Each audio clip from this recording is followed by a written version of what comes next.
Thank you for having me. I'm actually from the industry, so now we work for energy management systems for energy hubs and sharing. Before I was a trader for energy, and before that, in a crowdfunding, we financed a lot of energy efficiency projects via ESCOs and SMEs. So that's a bit the perspective. So what we try to do is we met twice, and basically the question is now, so how much of those projects are actually being implemented, and how many projects are going to be financed. And so we try to put in the board really having SMEs, representatives, and investors. And the first thing that usually investors want is a pipeline of investable projects and understanding the investment case. So what we then basically said is, okay, let's look at the case studies we have now, because let's move a little bit away from the top-down theory, but think about all the projects we have right now. Can we actually make some case studies out of that? Give some examples, because there's nothing better to actually have pilots and then replicate them, particularly in SMEs. So the technologies, how we gathered the information, we got about half a dozen, now a bit more, of projects. They're quite different. So the turnover of the companies, as you know, it's 10 to 50 million, I'd say. So you have some have 20 people, other people have 60 people. What's quite interesting here, I think, is how important is actually energy in their daily activities. And sometimes it's less than 1% of the turnover. So that shows you quite a bit as well. So this is another example which was quite different. What's important to note, like even our case studies, they're very, very different. So what's different about them? Kind of one thing which we discussed really nice, I really like the risk assessment tool, but like from a financial perspective, you have also the things like default risk we haven't talked about. Because whenever I financed an SME for energy efficiency, that was the number one. You finance something where energetically it returns over 7 to 10 years, but in 2 to 3 years, does a company still exist? Another thing who gives a collateral of the asset? So if you put a lot of money in your hands to finance something, and here we had the case, they don't own, they're renting the facility. So what are you improving? Is it a process or is it actually the building? And then who owns the building? What is your leasing agreement, et cetera, et cetera. So this is quite, and even in our case studies was very different, to be honest. But these are really interesting questions. And they're really hard to, it's much easier financing a very large company, which has a pretty good, where you can predict the default and analyze the default risk. And an SME, it's harder and you cannot bundle it up. This is why a lot of investors shy away from it, to be honest. And the technology part is nice, but actually to get it done, you also have to address the elephant in the room. And then, of course, we know, and I work in an SME. We do not have time to just report for report's sake. Yeah, if you come to me and say, hey, you can have a grant, you can have access to faster money, be part of it, maybe it's a yes, but for the sake of maybe having an insight, maybe some down later, it's a harder, you really have to trade off. And number one is always say you have to get the money in. And the other thing that is, I find really important, understand, like, also, is it working capital or is it an investment? So end of the year, you do your annual accounts and you're like, okay, I have a bit of cash over. What do? Do I give it back to my people? Do I do a company event? Do I hire more people? Do I give salary increases, or I invest the money? And it's a little hard standing in front of a Christmas party and saying, this year you're not getting anything because we invest in a nice environment, but you all feel good about it. I don't know. Even in an environmental company, it's a hard trade-off. So just be really clear about that. So who takes the ownership? Who has even the time to do it? So one thing, and there's a multiple thing, I think that's why FIRE is so good, and that's why in Italy it works well. I give you an example what we do, but this is municipality, but when it's about, again, investments, in solar roof and energy communities, but we work with the Belfius Bank, which has branches everywhere. And you go to your local bank, you discuss a credit line, a normal loan, anyway, you bundle it up with the EIB subsidies, you bundle it up with the technical expertise. So it's one contact person and you know the person. So that's very, very, very important to get stuff done.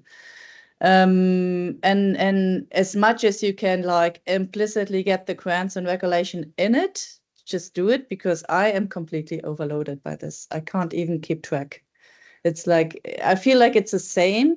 Like from my perspective, it doesn't matter how you call it. If it's I'm just being maybe being a little non-diplomatic, but for me, if it's a EU Green Day or if it's a climate action or if it's something else, I need to renovate the building. I do not really care if they rename an initiative. I need to know how much do I pay, how much do I get, how much work is it? And I think just keeping track of the renaming and refunneling is a really, really task. So I think that's good. And another thing that's really interesting here as well is like the insight that investments, because we talk a lot about ESCOs and loans or guarantees, default guarantees, but it's too small for SMEs. And that's very, very true. And one thing also I noticed is like there are really good ESCO templates at EU level. But I think the next step that makes sense is often to go not just national, but regional, and then take the 50-page all-inclusive document and just delete anything that's not relevant. And then you end up maybe with 7 pages, and then make it relevant to your local. And then you actually do save somebody a lawyer. Because at the moment, when it's too generic, do you really save my time? So and also another thing with ESCOs, what people often don't understand is, that there must be a separate company to run the thing if you have a special purpose vehicle. So there are annual accounts, there's somebody responsible, somebody has it collateral. All this is a lot of work. I mean, it's at least 2 weeks a year to do it. So just help with accounting, finance, legal, just the legwork, because I'm lazy too, and if I and I want to be a good person, but in the end of the day, I also want to be home with my family. So, just help with those things. So this is, but I really like the risk assessment tool, and particularly the new stuff you said about the indirect benefits and the ESG reporting. Maybe that's a good way. It's a really good way, because it's an obligation and it actually saves some time. So this is a really smart way to go around it, I think. Yeah, I think there is a huge package. So we are going to see what happens, because it releases a lot of pressure on SMEs. And I mean, honestly, yes, IKEA is a nice example, but it's not the norm. Not everyone. I mean, if you are like thinking, can I still survive the next year? I have inflation. I mean, I have raw materials that increased by 20%. I have all these other things. Do you do stuff on top voluntarily? So, you have to be very, very critical about that. I remember going to clients and they were like, listen, I cannot pass on my cost, full stop. I'm an intermediary. I do not have purchasing power. The more, if they look at me and the cost increase, they just say, hey, I go to another country, I'm done. And I have to sit in front of a few hundred people and fire them. You don't want that as a manager. This is, I mean, it's personal. It's hard. It's a personal trade-off.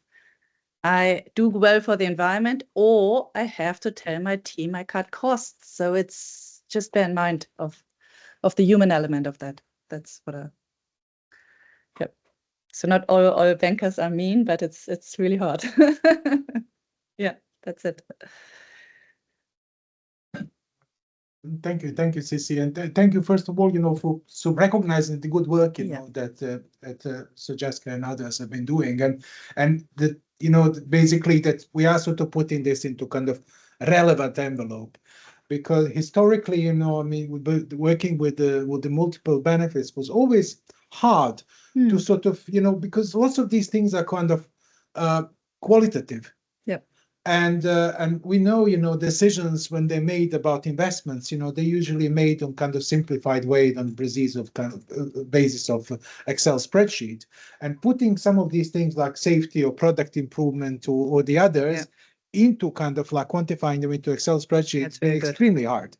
Yeah. So it's great. But then again, you know, like, you know, thank you so much. I mean, giving lots of kind of food for thought, because there is an elephant in the room, and when we are kind of like, you know, we're dancing around it, and it's hard, you know, for kind of a one project, or even like for European Union, with all these kind of PR exercises, you know, to kind of encapsulate all of this issue, you know, that kind of relates to the SMEs, because I mean, SMEs employ what, 95% of people in Europe, but you know, every time in Brussels, you know, we do something for industry. I mean, when the Commission does something for industry, they focus on this kind of like captains of the industries. They call it like large companies, which obviously they sort of connect to the SMEs. But I think there is a fear really to sort of touch this mountain of sort of uncertainty and like dealing with SMEs. I mean, recently we were at the event, you know, when there was discussion about with the Commission, with the future prospects on the SMEs. And what was raised, you know, was basically kind of like hydrogen plan. And we thought, like, good God, I mean, you know, this is something which is sort of like, you know, developing in the long term. And these SMEs, you know, they really need like a short-term actions. They need short-term activities and things like quantifying non-energy benefits. And it's hard, and it has not been done properly. Yeah. So thank you for. And it's really a great chance, because here I really like also the Italian region Trento, and they really understand their thing, and they can really group it together. And I think it's just the Commission, people are very far away from that. And I think having those bespoke solutions per hub, per industry, you can get a lot more stuff done. And it will be different solutions for different industry. That's very clear. No, I Yeah. mean, It's fine now. talking also about the good work by FIRE done in Italy, I think there is a, how is it called? The Zero Carbon Industry event coming up in Rome in Really February. And I'm sure that you can find more information on the FIRE website. But definitely, I mean, this kind of Italian approach, you know, also in the mandatory energy audits and all of these things, you know, they kind of, they have really led the way in Europe, and it's a lot for us in the other countries too. Yeah, they're extremely good in many. So Thank you. Thank you.